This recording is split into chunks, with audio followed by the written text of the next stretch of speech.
Radio City. Radio City podcast. Radio City Wrong Story by Radio City RJ Sid. Radio city 91.1 FM. నేను మీ సిద్ధు.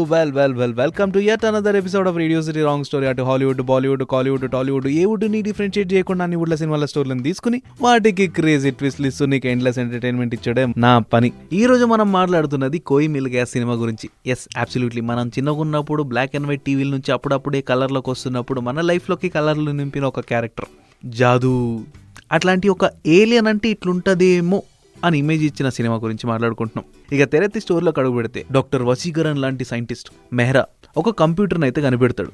ఆ computer ఏం చేస్తుందంటే ఓం అనే సిగ్నల్ ని స్పేస్ కి పంపిస్తుంది. అక్కడ ఏదైనా ఏలియన్ లాంటి క్రీచర్స్, ఎక్స్ట్రా టెరెస్ట్రియల్ లైఫ్ ఉంటే అవి అట్రాక్ట్ చేసుకుని దీన్ని సిగ్నల్ ని రీడ్ చేసి మళ్ళీ రిఫ్లెక్ట్ చేస్తుందేమో అని.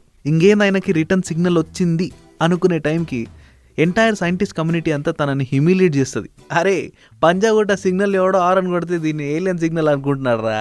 అది కాదు మా తాత మొన్న మినపప్పు ఎక్కువ తిన్నాడు డ్రర్ని అంటాడు. ఆ సౌండ్ నేసి ఏలియన్ సిగ్నల్ అనుకుని ఉంటాడు. మనం పిలిచినప్పుడు అంతా వాళ్ళకని ఇంకా వాళ్ళు ఏమన్నా పాలేరు అనుకున్నావా, పాలోడు అనుకున్నావా, ఏం మాట్లాడుతున్నాడు రైడు అని రకరకాలుగా ఎక్కిరిస్తుంటారు. టీవీ లేనప్పుడు ఇంటిపైన యాంటెన్నా పెట్టించుకోకూడదు, మనం మంచి పని చేస్తున్నప్పుడు ఇట్లాంటి వాళ్ళని పట్టించుకోకూడదు అనే మోటివ్తోన వీళ్ళ మాటలన్నీ ఇగ్నోర్ చేసుకుంటా ఒకరోజు ఇంటికి డ్రైవ్ చేసుకుంటూ పోతుంటే నిజంగానే ఏలియన్ స్పేస్ క్రాఫ్ట్ ఆయన కళ్ళ ముందర కనిపిస్తుంది. దీనివల్ల డిస్ట్రాక్ట్ అయిపోయి కార్ యాక్సిడెంట్ లో చనిపోతాడు పాపం. ఇదే కార్లో ఉన్నది తన ప్రెగ్నెంట్ వైఫ్ కూడా, సోనియా. తన ప్రాణాలకి ఏం హాని ఉండదు, తప్పించుకుని ఉంటది. ఈ జంటకి రోహిత్ అనే కొడుకు పుడతాడు. బండి బోర్వాయి దగ్గర పడితేనే బోర్కొస్తుంది. అట్లాంటి ఇంత పెద్ద యాక్సిడెంట్ సర్వైవ్ అయిన తర్వాత పిల్లగాడు కొంచెం డెవలప్మెంట్ డిసెబిలిటీతో పుడతాడు. సొల్యూషన్ అయితే ఉంటది కానీ రాకెట్ కి క్రాక్ పడితే రబ్బర్ బ్యాండ్ కట్టినట్టు ఉంటుంది ఆ సొల్యూషన్. అంటే సర్జరీ చేపించి క్యూర్ చేయొచ్చు, ఏ మూమెంట్లో అయినా ప్యారలైజ్ అయిపోవచ్చు లేదా చనిపోనవచ్చు. పుచ్చులో ఉన్నాయని వంకాయలు పడేసుకుంటాం కానీ లోపల ఉన్నాయని కొడుకుని పడేసుకుంటామా?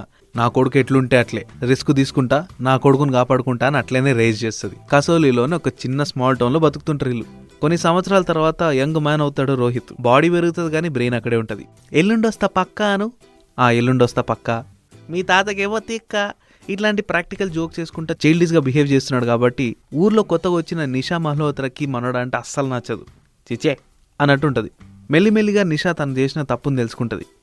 ప్యాచప్ తీసుకుని దోస్తానం చేసుకుంటుంది.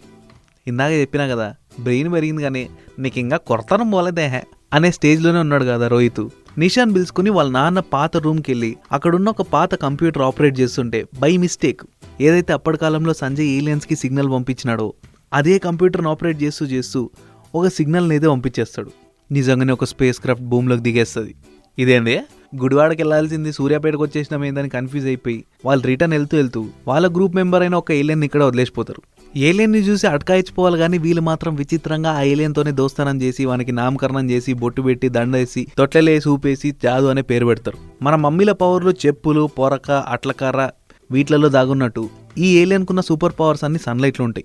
సో పవర్ డౌన్ అయినప్పుడల్లా మనం ఎండగా ఆరబెట్టిన అప్పడాలు లెక్క మనోని కూడా తీసుకొని నిలబెడుతుంటారు. ఇప్పటిదాకా మనోనికి తెలివి బాలేదు, హెల్త్ బాలేదు అని ప్రాబ్లం ఉన్నదంతా జాదు రావడంతో అంతా మారిపోతుంటది. ఇంటెలిజెన్స్ పెరిగిపోతుంది. ఇప్పటిదాకా అబ్నార్మల్గా ఉన్నాడు ఇప్పుడు సూపర్ హ్యూమన్ అయిపోతాడు. ఇక మెంటలీ, ఇంటెలెక్చువల్లీ, ఫిజికలీ అంతా సెట్ అయిపోయింది. కాబట్టి నెక్స్ట్ ఏముంటుంది చెప్పు?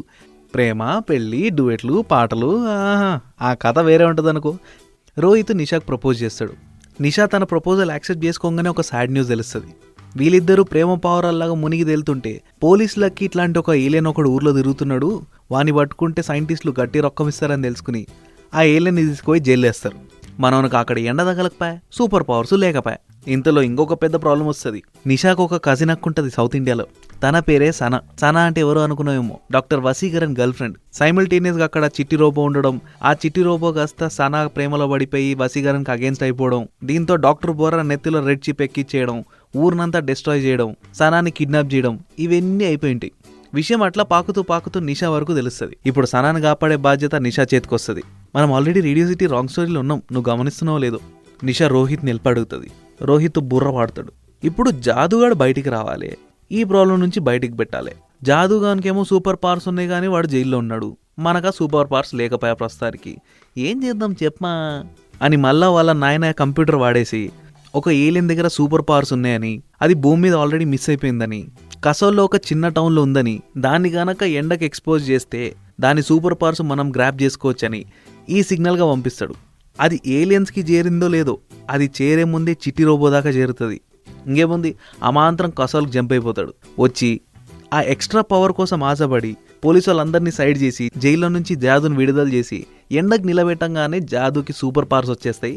రెడ్ చిప్పు పెట్టుకున్న బ్యాడ్ చిట్టిని కొట్టేసి ఆ చిప్పు కాస్త బయటికి తీసి మనోని మంచిగా మార్చి అటు సనాను కాపాడతాడు, అక్కడున్న డిస్ట్రక్షన్ నుంచి కాపాడతాడు, వసీకరణ్కి తన ఒరిజినల్ చిట్టిని అందిస్తాడు, వీళ్ళిద్దరు జంటను కలిపేస్తాడు. ఇంకా ఇక్కడ ఉండి పనేముంది చెప్పు, పైన వాళ్ళ లోకానికి వెళ్ళిపోతే కనీసం ఫుడ్ డెలివరీ లాగానే పని చేయొచ్చు.